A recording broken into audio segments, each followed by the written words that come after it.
বাংলাদেশের বর্তমান রাজনৈতিক পরিস্থিতি এবং ভোটের পরিস্থিতি নিয়ে একটি গুরুত্বপূর্ণ আলোচনা নিয়ে আসলাম।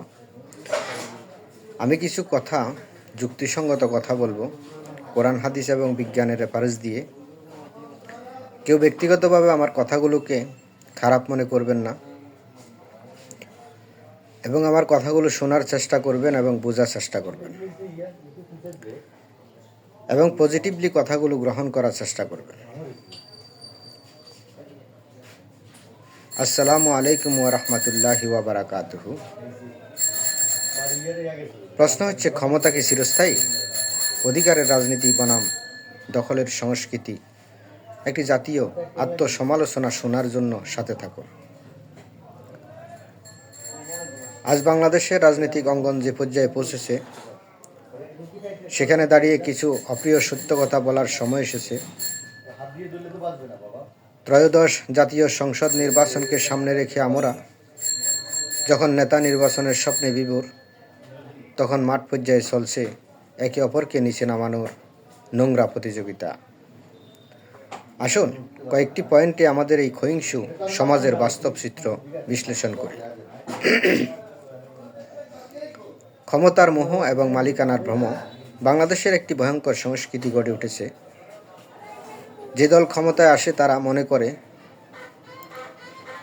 এদেশের 18 কোটি মানুষ সবাই তাদের প্রজা এবং তারা রাষ্ট্রের একচ্ছত্র মালিক। আইন তাদের হাতে, আদালত তাদের কবজায়, আর রাস্তাঘাট, বাজার, টেন্ডার সব তাদের পকেটে। বাস্তবতা, সরকার গঠনের পরে কেউ বিরোধী দল করলেই যেন সে অপরাধী এবং বাক স্বাধীনতা কেড়ে নেওয়া হয়। আমরা বিগত বছরগুলোতে এইসব কাহিনী দেখেছি। যারা বিরোধী অবস্থানে থাকে তারা চুপ থাকতে হবে এবং সরকারের সাথে, সরকারি লোকদের সাথে, সরকার দলীয় লোকদের সাথে হ মিলাতে হবে, না হলে পালাতে হবে এবং বাড়াবাড়ি করলে মার খেতে হবে। কখনো মিথ্যা মামলায় বছরের পর বছর জেল খাটতে হতে পারে এবং ঘর সংসার তছনছ হয়ে যায়। ধর্মীয় দৃষ্টিভঙ্গি। পবিত্র কোরআনে আল্লাহ স্পষ্ট করে আল্লাহ তার রাসূলকে বলেছেন, বলুন, হে আল্লাহ, আপনি সার্বভৌম শক্তির অধিকারী। আপনি যাকে ইচ্ছা রাজ্য দান করেন এবং যার কাছ থেকে ইচ্ছা রাজ্য ছিনিয়ে নেন। সূরা আলে ইমরান 26। অর্থাৎ ক্ষমতা আল্লাহর আমানত, কারো পৈতৃক সম্পত্তি নয়। আজ আপনি ক্ষমতায় থেকে যাকে তাড়া করছেন, কাল ক্ষমতা হারালে আপনাকেও একই পরিস্থিতির মুখোমুখি হতে হবে।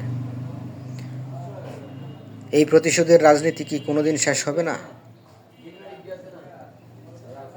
ইসলামী রাজনৈতিক আদর্শ ও জান্নাতের টিকিট নিয়ে যে বিতর্ক রয়েছে, সে বিষয়ে যদি বলতে হয় তাহলে বলবো, উদাহরণত নির্বাচনী প্রচারণায় অনেক ইসলামী দল তাদের পরিকল্পিত আদর্শিক অবস্থান থেকে বলে থাকে, অমুক মার্কায় ভোট দেওয়া মানে জান্নাতের টিকিট পাওয়া।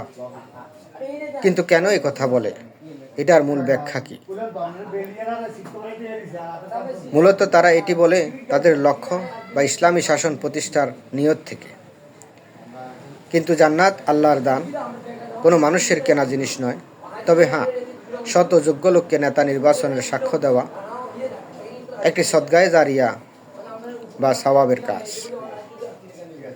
বিপরীত চিত্র।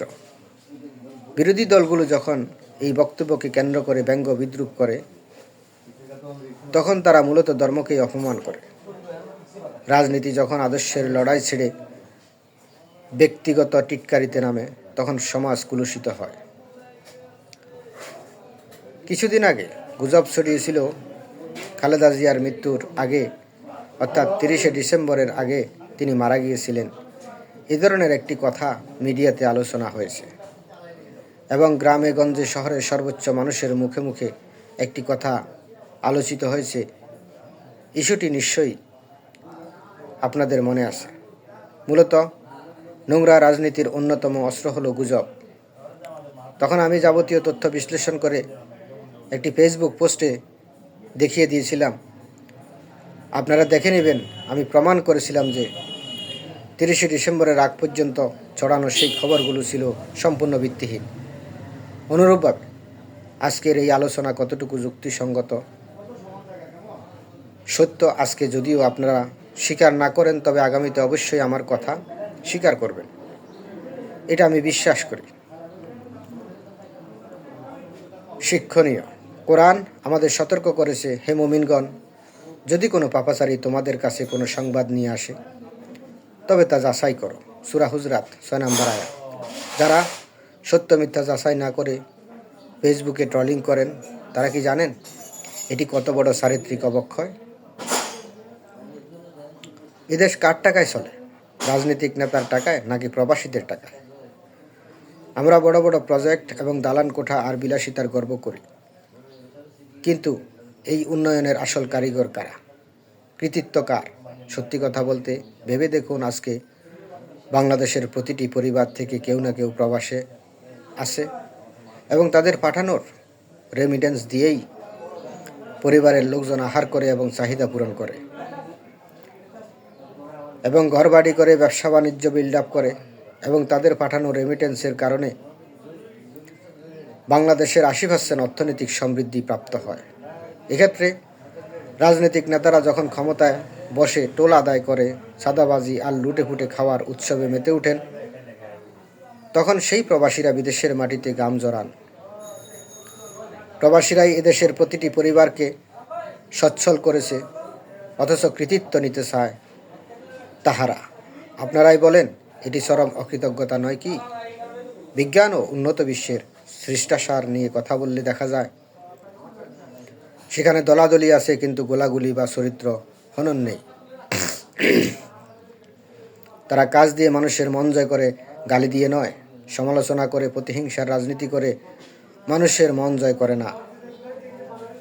নির্বাচন মানে কাদা ছোড়াছুড়ি নয়, সমালোচনা নয়, প্রতিহিংসা নয়। নির্বাচন মানে অধিকার ও মত প্রকাশের স্বাধীনতা। একজন অন্যজনকে অসম্মান করে কখনো নিজে বড় হতে পারবেন না। তাই আসুন, গীবত করা বন্ধ করুন, বিরোধী মতামতের উপর ধৈর্যশীল হন ও নীরবতা এবং ভদ্রতা বজায় রাখুন। এতে শান্তি শৃঙ্খলা বজায় থাকবে। পরস্পরকে সম্মান করতে শিখুন এবং সম্মান গ্রহণ করুন। জনগণকে স্বাধীনভাবে ভোট দিতে দিন। ক্ষমতা পেলে নিজেকে খোদা মনে করবেন না। মনে রাখবেন, স্রষ্টা মানুষকে জ্ঞান দিয়েছেন ভালো মন্দ বুঝার জন্য। আপনি যদি জনগণের অধিকার হরণ করেন, তবে একদিন আপনাকে ইতিহাসের রাস্তা করে নিক্ষেপ করা হবে বা নিক্ষিপ্ত হতেই হবে। আসুন, সমালোচনা নয়, কাজের মাধ্যমে শ্রেষ্ঠত্ব প্রমাণ করি। আমার কথাগুলো সঠিকভাবে যদি বুঝে থাকেন, পজিটিভ কমেন্ট করবেন, আমাকে ফলো দিয়ে পাশে থাকবেন। আসসালামু আলাইকুম ওয়া রাহমাতুল্লাহি ওয়া বারাকাতুহু।